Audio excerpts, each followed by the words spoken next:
बड़ी खबर आपको बता दें, अमेरिकी सेना ने गोलीबारी की है। ड्रोन को रोकने के लिए गोलाबारी की गई। इराक में घुसपैठ रोकने के लिए गोलाबारी की गई। दरअसल बताया जा रहा है कि इराक में अमेरिकी बेस पर एक सर्विलांस ड्रोन लगातार मंडरा रहा था और उसको न्यूट्रलाइज करने के लिए, उसको गिराने के लिए अमेरिकी फोर्सेस की तरफ से गोलाबारी की गई। और बड़ी खबर आपको बता दें, अमेरिकी दूतावास पर हमला किया गया। इराक में अमेरिकी दूतावास पर अटैक हुआ है। तो अमेरिकी वाणिज्य दूतावास पर अटैक किया, ड्रोन से हमला किया गया है। दूतावास में विस्फोट हुआ। कांसुलेट पर इससे पहले भी अटैक किया गया था। एक बार फिर से ये तस्वीर आप देखिए, अमेरिकी दूतावास पर किस तरह से हमला किया गया, उसके बाद धुएं का गुबार, आग की लपटें नजर आ रही हैं, ये आप समझ सकते हैं। तो ये पहली बार नहीं है जब इराक के अंदर अमेरिकी दूतावास पर हमला किया गया हो। लगातार टारगेट किया जा रहा है और इन सब के बीच में देखिए, जिस वक्त मिसाइल आके सीधा गिरती है अमेरिकी वाणिज्य दूतावास पर।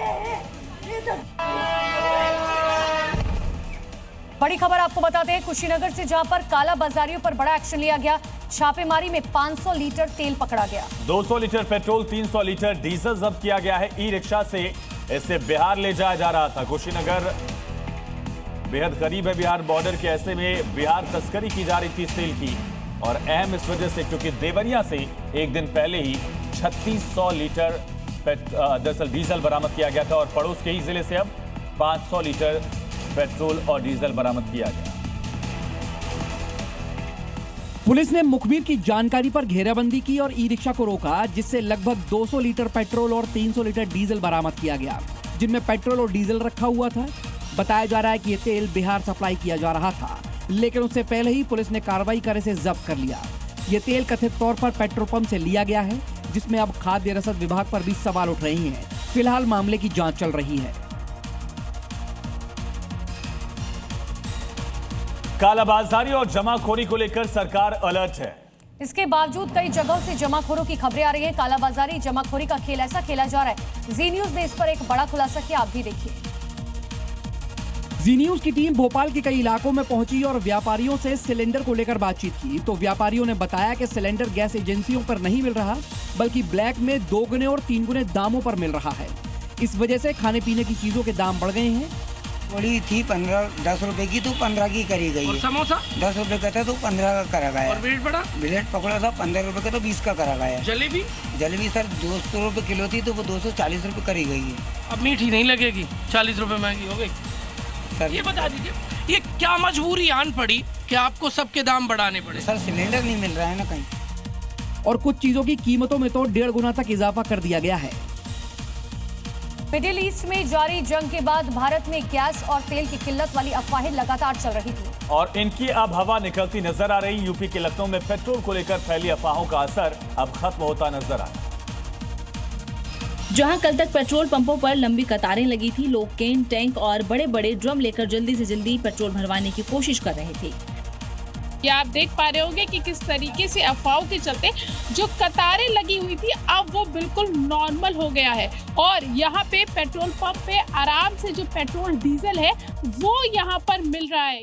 यानी अब तस्वीर पूरी तरह बदल चुकी है। आज पेट्रोल पंप पर न लंबी लाइन, न कोई अफरा तफरी, लोग आराम से आ रहे हैं और आसानी से पेट्रोल डीजल मिल रहा है। इन तस्वीरों से साफ है कि अब अफवाहों की हवा निकल चुकी है और सप्लाई पूरी तरह सामान्य है। तो देश में सिलेंडर और पेट्रोल डीजल की कोई कमी नहीं है। दिक्कत है तो सिर्फ कालाबाजारी और अफवाहबाजों की वजह से, क्योंकि इनकी हरकतों की वजह से ही जनता को कतार में इन्होंने खड़ा कर दिया। इसीलिए ऐसी कालाबाजारी और अफवाह फैलाने वालों पर कार्रवाई की जा रही है।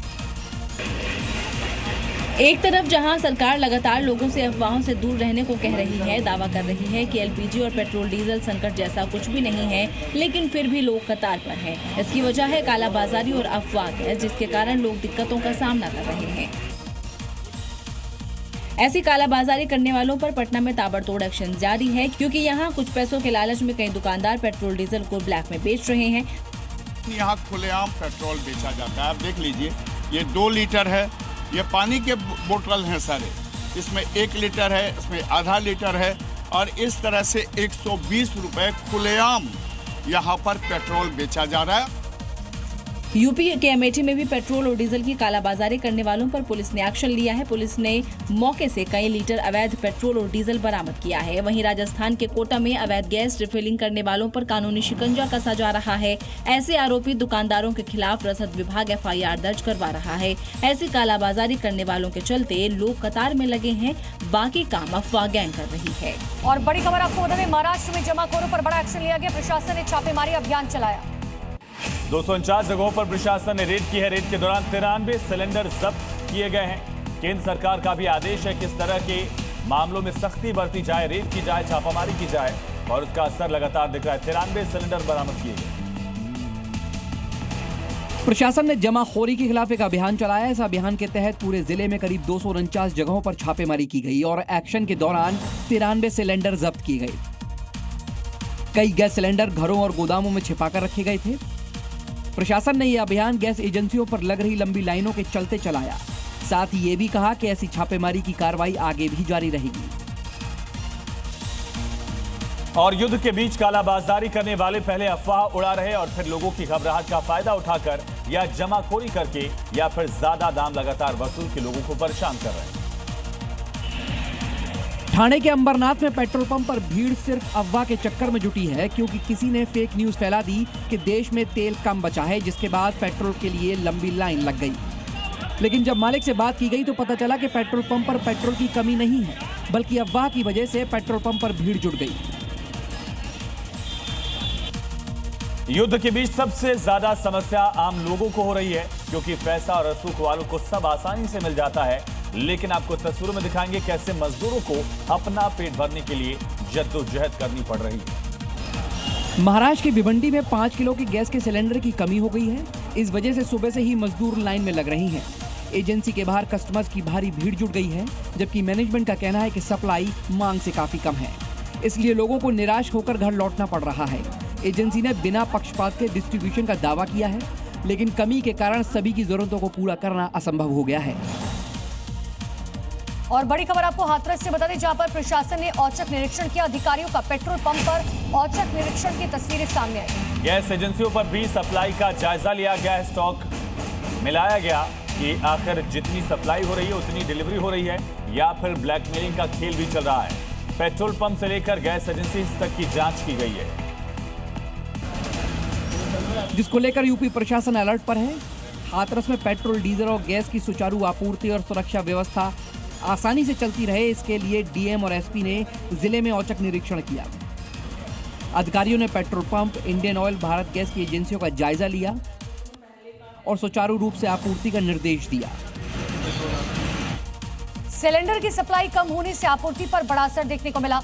नागपुर में सिलेंडर के लिए लंबी लंबी लाइन देखने को मिली, क्योंकि वाना डोंगरी इलाके में हिंदुस्तान पेट्रोलियम की गैस एजेंसी के सामने सुबह सुबह ही सिलेंडर खरीदने के लिए लोगों की भारी भीड़ जुट गई और देखते ही देखते लाइन आधा किलोमीटर से ज्यादा लंबी हो गई। तस्वीरों में देखिए और सड़क किनारे रखे सिलेंडर गिनते जाइए। लोग खुद छांव में अपनी बारी का इंतजार कर रहे हैं ताकि सही समय पर उनकी बारी आए, लेकिन दिन भर इंतजार के बाद भी सिलेंडर मिलना आसान नहीं है।